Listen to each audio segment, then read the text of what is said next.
Fidelity High, the people you dig, the records they love. Ian MacKaye is a musician, label owner, producer, and legendary punk rock icon. He was the frontman of the seminal early 80s hardcore band Minor Threat, as well as the co-frontman of the influential post-hardcore band Fugazi. He was also a member of the short-lived bands The Teen Idols and Embrace, as well as the recording projects Egg Hunt and Palehead, alongside members of the band Ministry. Since its foundation in 1980, Ian has been the co-owner of the Washington, D.C. record label Dischord Records, alongside Minor Threat's Jeff Nelson. He is a key figure and pioneer of the do-it-yourself movement, and since 2001 has been one half of The Evens, a musical duo with his wife Amy Farina. This is Ian MacKaye, and I'm here on Fidelity High to discuss the album Group Sex by the band The Circle Jerks. It came out, I think in the fall, September or October of 1980. Minor Threat's first show was December 17th, 1980. But we had seen The Circle Jerks already before the record came out. And that's sort of why they were such a significant band. And I'll give you a very short version of how this all came to pass. First and foremost, it starts with like the Danger House record label scene, like the LA punk scene, which we grew a deep affinity for here in Washington. Washington is about 200 miles south of New York, and therefore has like a chip on its shoulder about being the sort of in the shadow of New York. And when we first got into music and punk, there was a lot of pressure from people saying like, well, you should just go to New York if you want to be a punk. You can't be a punk here in Washington. You can't be in a punk band in Washington. And so and it's typical for kids growing up here to think like, oh, I'm going to move to New York, get out of Washington. But I'm actually a fifth generation Washingtonian, and we were all in high school, so no one's moving to New York. So like we wanted to make something here, and we felt like this is our town. Like we wanted to have our own scene here in Washington. So while there was a punk scene in New York, and a lauded one, obviously, with the CB stuff and Ramones, all that stuff, our interest largely lay with what was coming out of England early on, and then what was coming out of Los Angeles, which was really significant. Again, like the Dills, just West Coast stuff. The Dills, the Avengers, the Eyes, the Bags, the Randoms, then X, the Weirdos, the Dickies. Those bands were all super significant for us. We really followed it, and we felt a kinship to them because I think though Los Angeles is a cultural capital, it was not considered like credible in terms of it being art, because I think everyone thinks of Los Angeles being like just entertainment, not art. San Francisco is where you would find like the credible art. And that's why, you had the scene, people recognized punks in San Francisco, but punks in LA were largely ridiculed as being kind of plastic or something. So I think we felt a real kinship with Los Angeles being a city where in Washington, people think, oh, it's just a political city. It's a government town. So there's no real art there. For instance, to this day, if I tell someone that I'm a musician, they ask me what I do for a living. Because in this town, Washington, D.C., musicians, it's not a living here. The economic canopy of Washington, D.C. is the federal government. The economic canopy of Los Angeles is Hollywood entertainment. So punks, I think we felt, again, a real affinity with the punks in Los Angeles. And then those were all older bands, the band I was talking about. They were all like older than us. I mean, keep in mind, I was 17, 18. I got into punk. My first punk show was the Cramps in February of 1979. So I would have been 16 years old. Then I started to familiarize myself with what was happening around the country and around the world in terms of punk. And it was such an incredible exploration. There was so much to learn about. And there still is so much to learn about. Once you dive down below top 40 radio or whatever you want to call it now, but popular culture, when you go down, you realize that there's this universe of music that is just waiting to be investigated. And the truth is, when I got into punk, I turned the radio off forever. Like I've still never listened to major label music, really. And to this point, like a band like Now, which is a Guns N' Roses, I know one song, which is "Welcome to the Jungle." I wouldn't know another song. This is not to say they're not a good band. It's just that when I discovered punk, I thought, all right, I'm not going to listen to that which is being foisted upon me. Advertising works. We know that, so we know that McDonald's is the biggest restaurant. It doesn't mean it's the healthiest. And the same way with music, I understand that these are the most popular bands, popular gauged by sales. But in fact, there's so many more interesting ideas lurking down in the shadows. You just have to go in the shadows. And that's what punk was for me, the free space. So out of all this LA music scene came Black Flag. And I read about Black Flag first in a Slash magazine, and they said that these guys don't look like punks. They look like the kind of guys that hang out in 7-Eleven parking lots.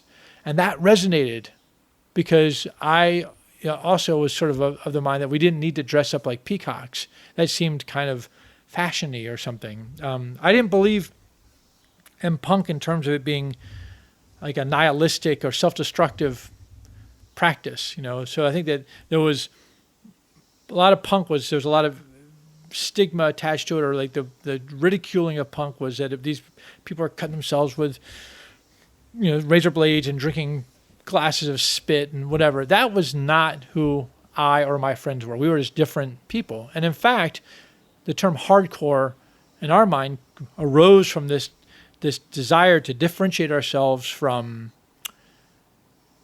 punk rock, which was sort of the Sid Vicious, nihilistic, cartoonish thing, or New Wave, which was this sort of Rock Lobster, playful, kind of goofy,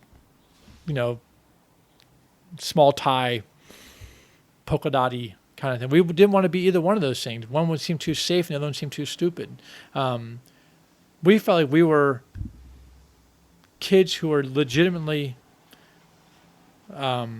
frustrated and passionate about wanting to create something, to belong to something, to create something that we could be a part of. Like we wanted a culture. We felt devoid of culture, and we wanted to have a culture, something that we could believe in that meant something to us. Obviously, this is 37 some years later, or 38 years, so of course it's retrospect, naturally. But I think that the fact that the people that I'm still most closely connected to are those same people. I think that desire, the tribe exists, and therefore I think it's fair to say that the desire for that tribe was a reality. It still exists. To this day, like I sat here yesterday where you're sitting right now, I sat yesterday with a woman who I've known since 1980 or 81, who, she lives in Pittsburgh now, but she's a super important person and in my life. And that's the kind of connectivity that I think that we were seeking. So Black Flag came along, and their sort of eschewing of the kind of silly or self-destructive or kind of peacocky aspect of punk rock made us so interested. And then we got a copy of the record, the first single, Nervous Breakdown, and it was great. Pure form, just like no bullshit, just straight up, like these perfect 4 songs. And we just listened to it over and over and over. And the singer, Keith Morris, was, his voice, I just believed him. I believed the guy. Like he seemed outraged, but also like filled with life. Like just really was like he was committing entirely to the songs. As somebody who grew up loving Janis Joplin and Joe Cocker and that kind of emotional display, as someone who saw the Bad Brains many times starting in 1979 and seeing someone like HR who would sing in a way that was like complete commitment, like that's what I was looking for in music. Like I didn't want people standing back. I wanted them leaning in. And when I heard Keith, I was like, what an incredible singer. Like the song, I've Had It on the Nervous Breakdown EP. It's just, I thought, a perfect song. It was like the backwards Louie Louie. Like the chord structure and the way it was written, it was phenomenal. So Keith leaves the band. And we'd heard about it because we read Flipside and Slash magazine. So, we'd read, it'd be a few months later, but they said, like, Keith's out, But meanwhile, in LA, like, Black Flag had created this sort of, like, the entrance of Black Flag, it created a new scene where all these bands were appearing. China White, Agent Orange, The Screws, Eddie and the Subtitles, The Adolescents, The Red Cross, like, all these bands just started percolating somewhere down by the beaches. So we knew about beach punk, like the Huntington Beach scene. We'd read about it. Like we just read it, and we were always reading. Keep in mind, of course, that we didn't really know anybody at that point in LA. We didn't know anybody there, so there wasn't any correspondence. There was certainly no television. Sorry, there was certainly no television. There was no television. There was no radio. There was no evidence of what was going on in LA except for what we read about in Flipside magazine and Slash magazine and a handful of small other things that we would come across, which we would find at record stores that we used to call import stores because they imported records in from England, and they worked with import distributors the ones who would carry the independent labels. So they're called import stores. So all of our information was coming really through what we read. We actually hadn't seen or heard hardly any of these people. In 1980, the Teen Idols, the band I was playing bass in, it was a Wilson High School band. Like we were like our first like band that actually played like series of shows. We decided that we were going to we had done probably at that point 30 shows or something. We started in 79, so through the spring of 80, we'd done a bunch of shows, and then we decided we wanted to do a tour, and we wanted to play Los Angeles and San Francisco. The first out-of-town show I ever played was in Los Angeles. Never went to New York, never played New York, because, as I said, we were like not going to go to New York. And to get to Los Angeles, we managed to book a show at the Hong Kong Cafe in Los Angeles, and we booked a show at the Mabuhay Gardens in San Francisco. To get there, we took a Greyhound bus. There was 6 of us, the 4 members of the band, and then we had 2 roadies, one of which was Henry Rollins, who at the time was, I've known Henry since I was 11, and we have been best friends. I talked to him 3 days ago. This is a perpetual state of, it's a deep, abiding friendship. And but we had 2 roadies, which is funny because we only brought a bass, a guitar, and a pair of drumsticks. I don't know why we brought roadies, but it just, and I should point out the other person who came along, the other roadie, Mark Sullivan, I talked to him on Sunday. Like we are all connected. All these people are still all connected. So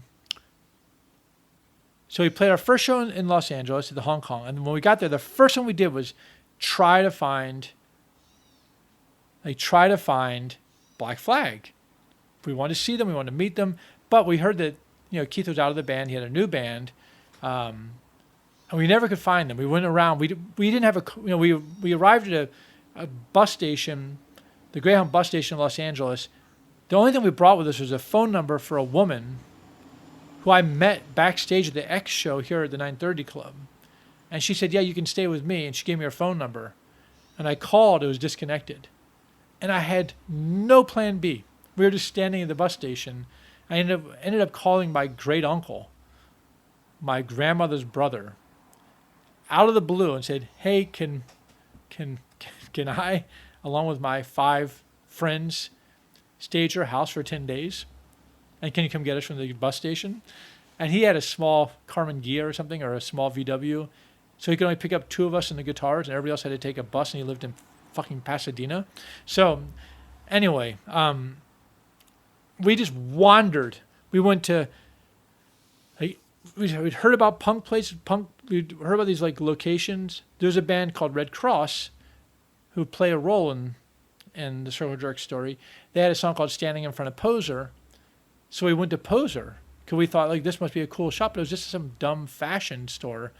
But that's the way we were. Like we just studied and studied and studied. Now we knew Red Cross was associated with Black Flag, so there was there was like a scene that we were very interested in. We never found the Black Flag people.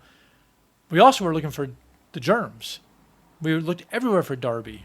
Never found Darby. Without going on to I could keep you at this table for 6 hours, but I'm not going to.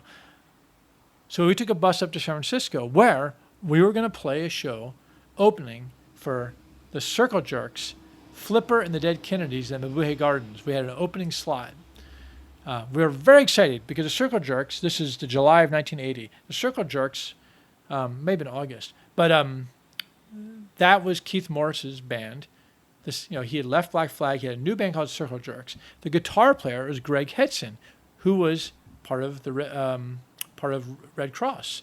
So these things were kind of coming together, and we were very excited to be able to see them, to meet these guys, to play with them. And when we got to San Francisco, we were informed that we'd been dropped from the show. We were dropped from the show by this guy Dirk Dirksen, who booked the Mabuhay Gardens, and he dropped us from the bill because he didn't like the photo we sent. He said it was a Mickey Mouse photo. He demanded we send a photo. It was just the four of us. So we sent a photo of the four of us standing. It was the only photo we had of the four of us. And he dropped us without telling us because he didn't like the photo. We had taken a Greyhound bus to play his show. 3,000 miles plus the other 800 miles, whatever it is, over 600 miles, 400 miles, whatever it is, up to San Francisco. The irony is that the photo was taken by a guy named Lucian Perkins, who's a Pulitzer Prize winning photographer for the Washington Post. I don't know, it is an iconic photo, and Dirk just dropped us from the bill. But we went to the show anyway. Circle Jerks played first. It was a very adversarial show. Like the San Francisco punks had a very distinct thing about who they were, how they presented. But the Circle Jerks arrived with a phalanx of kids, the so-called Huntington Beach HB punks, including Tony Alva, the skateboarder, and his brother Mark Alva. This guy Drew, who ended up being in a number of bands and later had a very prominent fashion career. Mugger, who was a roadie for Black Flag, was part of this crew. There's probably about 15 of them, and they were so extreme in their behavior. They were feral. I mean, they were so, as young punks, like the kind of frustration you felt being ridiculed by straight America, by straight society. And you often think like, oh, if only I could do this. Those guys just did that. There was no hesitancy. And we were walking down the street with these guys, and some guy was standing, this is San Francisco, and some guy was like watering his yard or something. And he said, well, I didn't know the circus is in town, or something like that. And our general response would be like, hey, fuck you. But those guys like screamed at him. And then he kind of sprayed the water at him, and they just set upon him. I mean, it was terrifying, like how dangerous the whole thing felt. I remember we got on a bus with them, and the Teen Idols, like we were tough, but we were nice guys.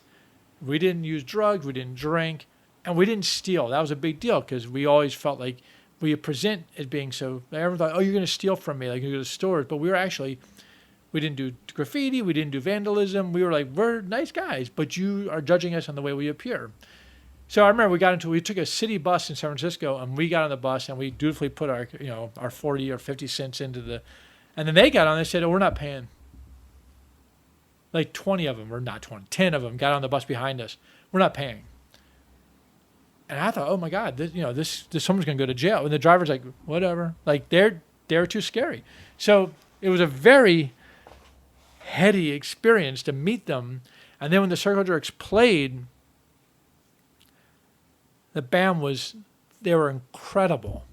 They played so precisely. The songs were so structurally sound and powerful. And they had their own audience who just basically took over the night.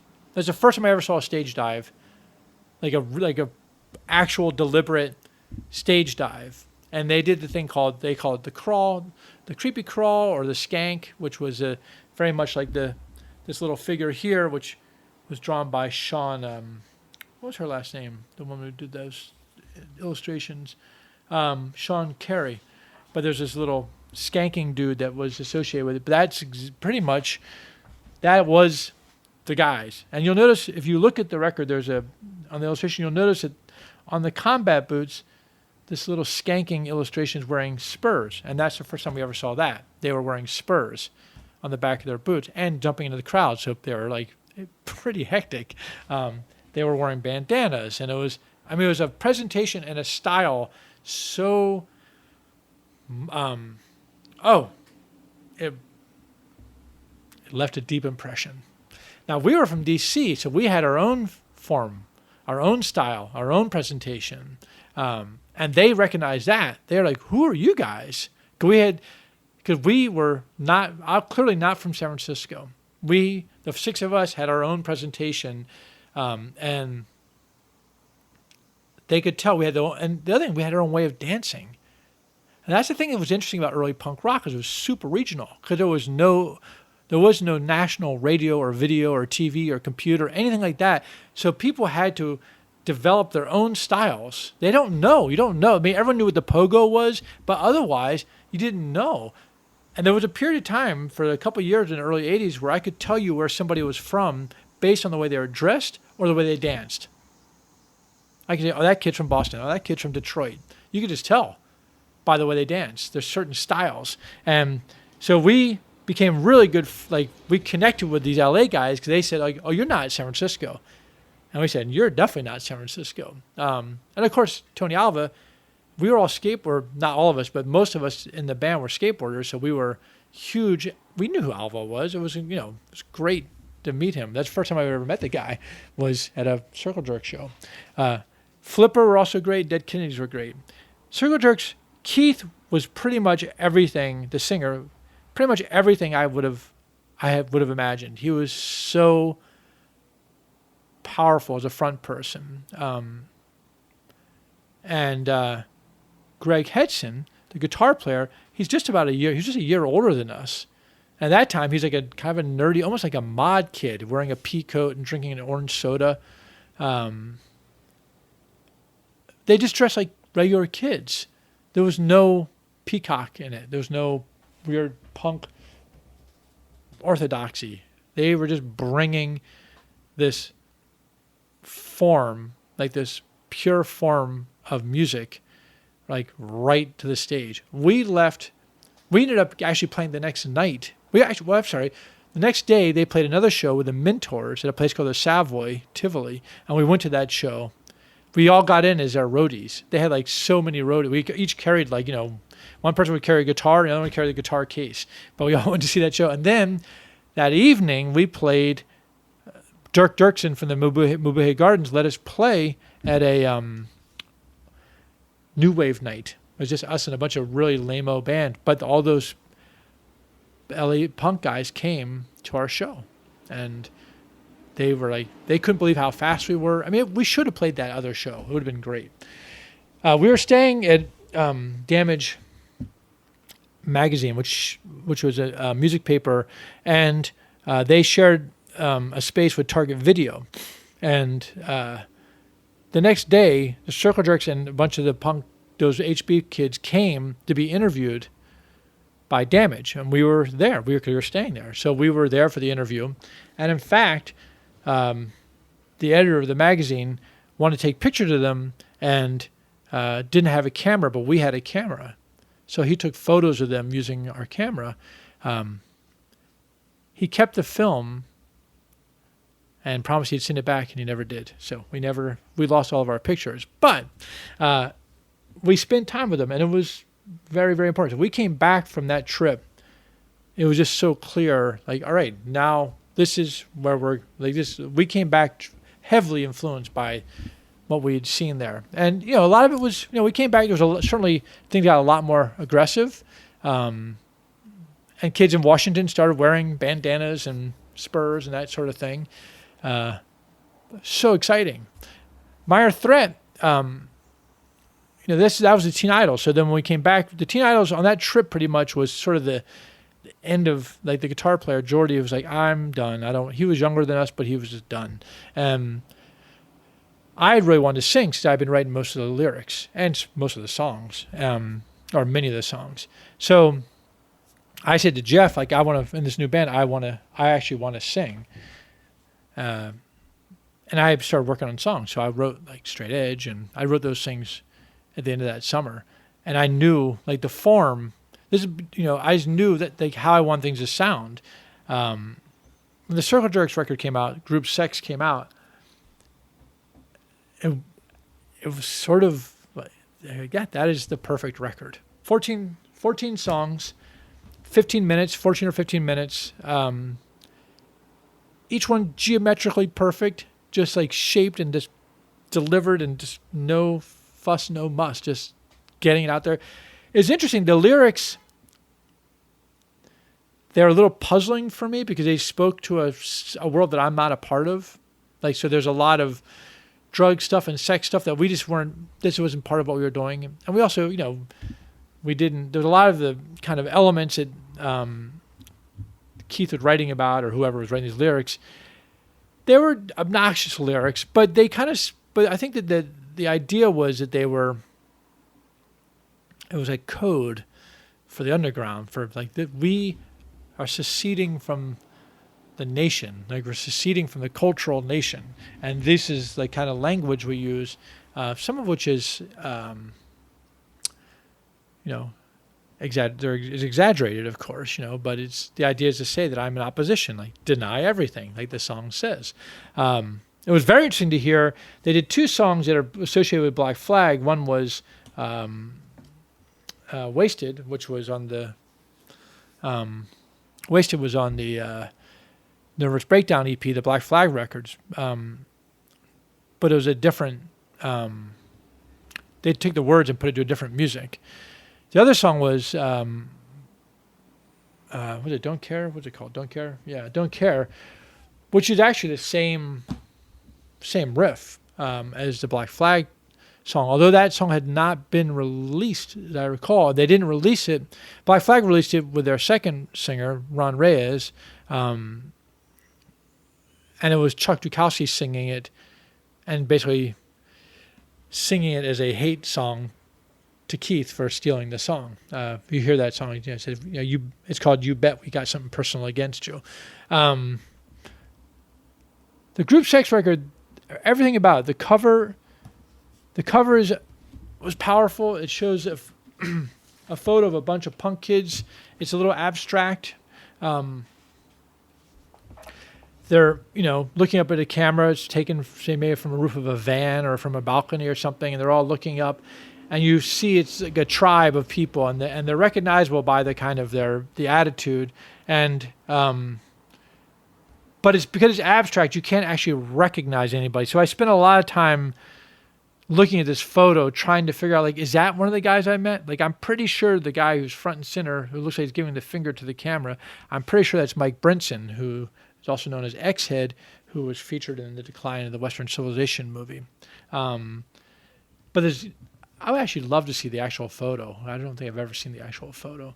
The back is kind of like new wavy, bright colors and kind of trapezoidal pictures. But it showed a sort of a lack of, it's a strong graphic sense. The hand lettering is great. It's like it's sort of like the Circle Jerk style, like the sort of moronic looking stuff. the band, everything about this record, the lyrics, the way it was laid out, it just had a huge influence on us. And in some ways, I thought the Black Flag record was like it was a direct hit in terms of, it wasn't a shot across the bow. But the Circle Jerks in many ways were sort of the first of this next generation. I mean, Black Flag guys were a little bit older, and they were coming from a slightly, they were not a part of the Hollywood scene, but they were certainly around for it. Whereas the Circle Jerks really seemed like kids who liked Black Flag. They were kids who were like, we like Black Flag, and here's our take on that. And that is kind of what I was too. Like, I was a kid that really liked the Cramps and the Bad Brains and Sham 69 and then Black Flag and then the Circle Jerks. And I felt like I felt like they were peers, like Circle Jerks. And there's no question that their music had a huge impact on Minor Threat. Like, the way we wrote, they've teased me about, there's a breakdown in the song Screaming at a Wall, which, people have said sound a lot like the breakdown in Beverly Hills. However, I might also point out that if you listen to the Bad Brains, that they had a great breakdown in Band in DC. That's the thing. The Bad Brains were before all this, and the Bad Brains, they were the band that was the most important. But the Circle Jerks, it was like finding. They were simpatico, and they were unhinged. Like, whereas I was never like Keith, you never knew. Like, I remember once they came to play and he had broken his back or something. He broke his back running from the police. He was drunk and he threw a bottle at a horse, or I don't know, something stupid. And he was running he fell off a fence, and the guy was a mess, but he kept on coming back. And if you see him play, have you seen Off before, or Circle Jerks?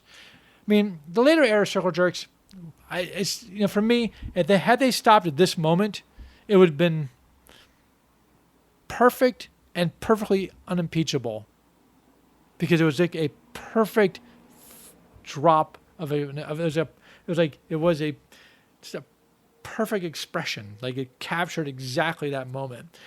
Then later on, it became kind of self-referential, which is often the case with bands. I mean, it's one of the reasons Minor Threat just stopped. And we did it, and then we're done. Like, we did until it was done, and then there was no replacing of anybody. But if Group Sex had been by itself, I think it would have been a perfect record. Probably would have been less known, unfortunately, because I do think that if you continue to play, then you have more generations. I do think that part of Minor Threat's continuing interest has to do with the fact also that Fugazi, there's other points of reference. But Keith still has incredible charisma. His voice is still great. His passion, I hate to say the word rage, because it sounds like he's just killing, mice all the time. He's so mad he's snapping kittens' necks. It's not like that. It's about, I think really what I'm referring to is the ability to pull out from within inside something that is beyond words. And I think that he is very good at that, and he continues to be. And seeing him sing Black Flag songs first time he did with Henry on that Rise Above tour. I don't know if you saw that tour, but Henry did a tour to raise money for the West Memphis 3, and he had a band do all the Black Flag songs, and he had different people singing songs. And seeing Keith singing those songs was very heavy. And of course, you can imagine how heavy it was to have Henry in the band, but that's another story.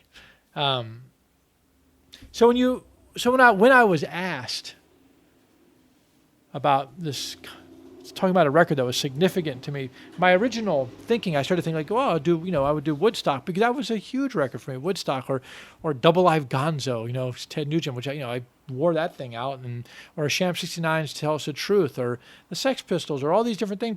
And I often look at or listen to these things or read about people talking about their records or things that are important to them, and I feel like there's attempt to kind of steer people's sense of their aesthetic in a way by pulling from more obscure records or whatever. So when I thought about it, I thought,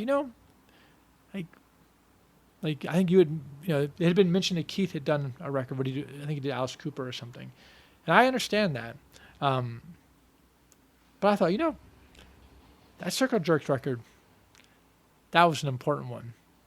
And I don't need to reach, even though it is now 37 years old, I don't need to reach into into like an even more obscure place. Because I think that taken on its own, this record is a great evidence of, I think, a deeply important cultural moment in American history, which is when kids were forming their own bands, writing their own songs, putting out their own fanzines, putting out their own records, and creating an underground network that thrived and managed to elude the searchlights of the major label industry for almost a decade before it was discovered and then destroyed. The Belligerence was an art. It's a form. That's why I was trying to, I think that, for instance, there's this guy, Jesus Christ, that people often talk about. And they talk about they often talk about these sort of attributes that he was able to walk on water and change water into wine, all this kind of stuff. And while that's very nice, in fact, there's Hebrew text where they talk about other people, long before Jesus was around, who could walk on water and could change water into wine and that sort of thing. And so maybe what they're talking about is using language as a way to sort of underscore significance. You use, so it's not that someone could actually walk on water or change water into wine, but rather that they were a remarkable or significant person. They use language to kind of to reveal that this person stood out in a way. And this is he was as if he could walk on water. It wasn't a literal thing. I'm sorry for all the Christians who think that.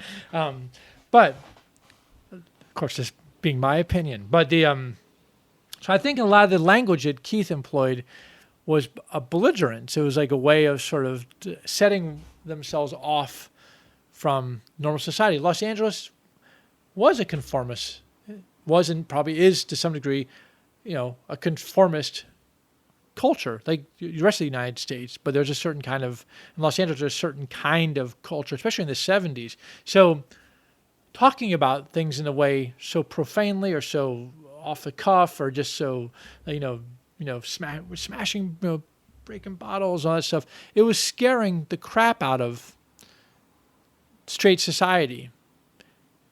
And I have to say that it was a little bit startling for us to find out they actually did do that stuff when we met those kids. We were a little surprised. Because as I said, we all thought we felt like we were, and we were tough kind of guys. But our whole thing was, we're tough, but we don't attack people. Like, we're in a position of, we will defend ourselves for sure. It wasn't until years later that things really started to go off the rails with other people associated with our world.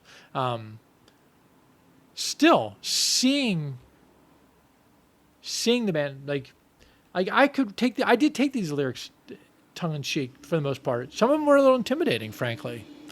Group sex, what the fuck? I didn't know what sex, I barely was learning. I was just, still figuring out sex at that point. I wasn't ready for group sex. But you had this sense, Keith is older, and you had a sense that everything was sort of, people were coming at it from a different angle there. We didn't use drugs here, really, not at the time. People weren't, there wasn't it wasn't like that. It wasn't self-destructive in the same way. But the record didn't feel self-destructive. It felt really constructive. That's it. People have talked about, when they talk about the history of punk rock or early American punk or hardcore, like even in my stories, when I was talking about meeting those kids, I gave you a series of examples of things they did that were sort of violent or dramatic. And I even curtailed them. Like I could go into much more detail, and there much more was going on. But violence and activity like that, that's easy to talk about. It's easier to talk about than what else is being exchanged. If you go to a party and there's 30 people at a party, and 28 of those people are engaged in a deep, meaningful conversation, but one of them has a fist fight, you talk about the fist fight the next day, because it's too hard to explain what else was being exchanged. So when you hear about the history of American punk, you often will hear stories about like, and then somebody threw up on the stage, or somebody was attacked, then they got beat up by this person, or they were junkies, or they cut themselves with a knife or a razor, or whatever. There's those kind of stories. They stand the test of time, very much like some of the Bible stories, because they show a significance. There's a significance to them that show that something was occurring. But my point of view is, yeah, those things did exist. Those things, they happened. But if that happened, those things were happening, why would people like me and other musicians, like the Minutemen, all the other men, why would we continue to create in that environment? Why would we want to be a part of it? The answer is because it was that important.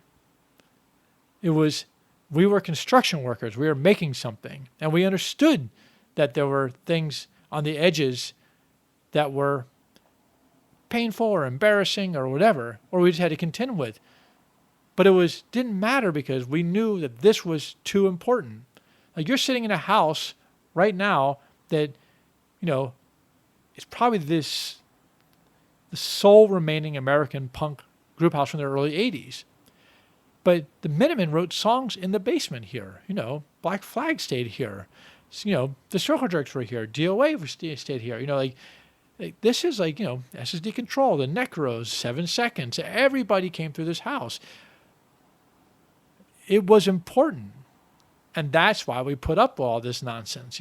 That's why we did it. There was some danger, but the danger kept some of the riffraff out, frankly.